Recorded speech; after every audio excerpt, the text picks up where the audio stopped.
Assalomu alaykum, Teplolux guruhining aziz kuzatuvchilari. Bugungi kunda asosiy dolzarb mavzu bu isitish tizimlari va uning xususiyatlari. Shu haqida bundan buyon gaplashishni biz o'zimizning oldimizga vazifa deb qo'ydik. Chunki ko'pdan ko'p bizga kelayotgan savollar, ko'pdan ko'p kelayotgan mijozlarimizdan, kuzatuvchilarimizdan kelayotgan savollar shuni anglatyaptiki, ko'proq yoritib beringlar, biza farqlab boringlar. Isitish tizimlari o'zi nimani tavsiya berasizlar, isitish tizimlarida qanaqa qulayliklarni keltirib chiqarsa bo'ladi, qayerda ekonomik sistema qilsa bo'ladi, qayerda komfortli temperaturani doimiy ushlab tursa bo'ladi va shunga o'xshash ko'p savollarni biz bugundan boshlab o'zimizga maqsad, vazifa deb bildik va shu asta-sekinlik bilan ijtimoiy tarmoqlarimiz orqali sizlar yoritib boramiz.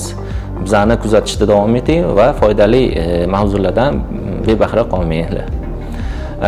Birinchi navbatda biz bugungi mavzumiz radiatorlar. Radiatorlarning evolyutsiyasi, qayerdan radiatorlar o'zi kelib chiqdi, radiatorlarning rivojlanishi, radiatorlarning xususiyatlari, xillari va shunga o'xshagan mavzu haqida gaplashamiz.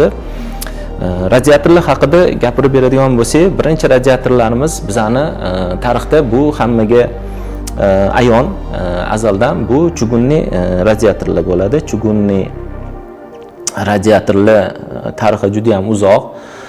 Adashmasam 100 yil va undan oshiq, chunki chugun o'zi quyma qilish, chugunni o'zi quymasini ancha asrlardan beri quyma qilib chiqarishadi. Bu pechkalar bo'lgan, pechkalar orqali o'tinlardan har bir uyda oldin pechkalar bo'lardi. Chugunni pechkani ichiga o'tin orqali yoki ko'mir orqali olov yoqib uy isitib olinardi. Keyin sekin bu narsa o'zidan o'zi rivojlanib radiatorlarga aylangan va hozirgi kunda bizda bu radiatorlar asta-sekinlik o'zi anchadan beri bu yo'qolib boryapti, lekin chugunli radiatorlar ham o'zining evolyutsiyasini oxiriga cho'qqisi bu dizaynerskiy radiatorlar bo'lib qoldi. Chunki bu klassika, bundan ko'pchilik voz kechishni ham xohlamayapti. Buni ham o'zining mijozlari bor va bu o'ziga yarasha estetik bir priborga aylangan.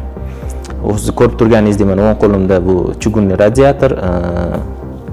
Chugunli radiator o'zini olib qaraydigan bo'lsak, nimaga bu evolyutsiya doirasida nega hozirgi paytda уже chiqib ketganini sababi, chunki chugunli radiator o'zi ishlab chiqarish juda ham qiyin, juda ham ko'p energiya sarf bo'ladi. Buni yondirish, bu chugunni eritib olguncha juda ham katta energiya sarflanadi.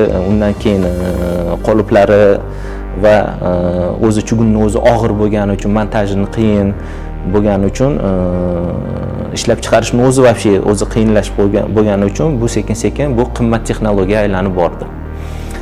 Va hozirgi kunda chugunli radiator estetikasi bo'yicha birinchi o'rinda yuradigan bo'lsa, birinchi o'rinlardan, pog'onalardan oladigan bo'lsa, lekin energiya effektivность bo'yicha, o'zini issiqlik berish xususiyatlari bo'yicha eng past darajada deb hisoblaymiz. Chunki ko'rib turganingizdek, har bir qovurg'asi juda ham ko'p o'ziga teplonosiителlar oladi. Masalan, bitta qovurg'aning o'zida adashmasam bunda 1,5-2 litr suv bo'ladi. 1,5-2 litr suvni bizni qizdirgunimizcha va undan oladigan energiyamiz соотношенияsi juda ham kam. Shuning uchun buni energiya effektivность holati juda ham past, lekin estetikasi juda ham baland o'rinda turadi. Ko'rinish anaqasidan. Chugunli radiatordan keyin bizga kirib kelgan ikki xil radiatorlar bo'ldi. Bu alyumin radiatorlar va panelli radiatorlar.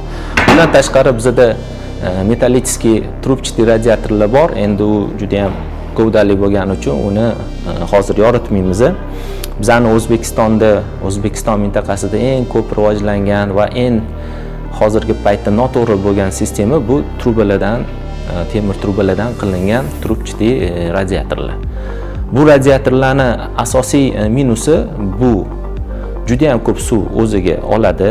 Bilamizki, qancha suv miqdori ko'p bo'lsa, uni qizdirib olish o'ziga ko'p energiya ketadi. Bu gaz sarfi juda ham ko'p bo'ladi. Bizda eng ko'p tarqalgan bu isitish moslamalarimiz asosiy tarqalgani bu O'zbekiston mintaqasida bu gaz. ikkinchi o'rinda bu elektr bo'lgandan keyin baribir bu suv miqdori qancha ko'p bo'lgani bilan uni effektivnosti shuncha kamayaveradi. Chunki siz ko'p suv qizdiryapsiz, lekin uni chiqayotgan issiqligini, energiyasini ola olmaysiz. Trubchатый radiatorlarimizda uni tarqatuvchi poверхности juda ham kam bo'ladi. Shuning uchun bu o'zi issiq turgani bilan qaysi xonada, qaysi obyektda turgani bilan o'sha xonaga o'zidagi issiqlikni uzatib berish, tarqatib berishi juda ham kam bo'ladi. Chunki uni poверхности kichkina. Bilamizki, biz oddiy misol fizika qonuni, agar bir choyni bu issiqlikni tezroq sovutamiz desak, biz uni doim kattaroq yuzali idishga solamiz, ag'daramiz. Katta yuzali idishda u tez soviydi. Kichkinaroq, ayniqsa turklarda bardak choy deydi, mana stakanlarga solib qo'ysangiz, issig'imiz ko'p turadi. Shuni o'zidan bilamizki, xuddi o'sha stakanni bunaqasiga oladigan bo'lsak, unda issiqlik ko'p, lekin tarqatib berishi juda ham kam yuza bo'ladi. Lekin biz xuddi shu suvni ko'proq joyga tarqatsak, issiq almashinuvi juda ham tez bo'ladi va shu issiqlik energiyasini tez tarqatadi.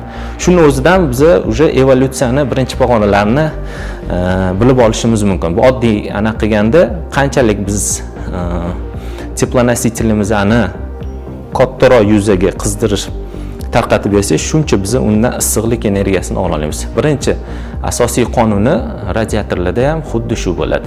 Shu qonun ustida har bir radiator o'zini effektivnostini, formulasini keltirib chiqaradi.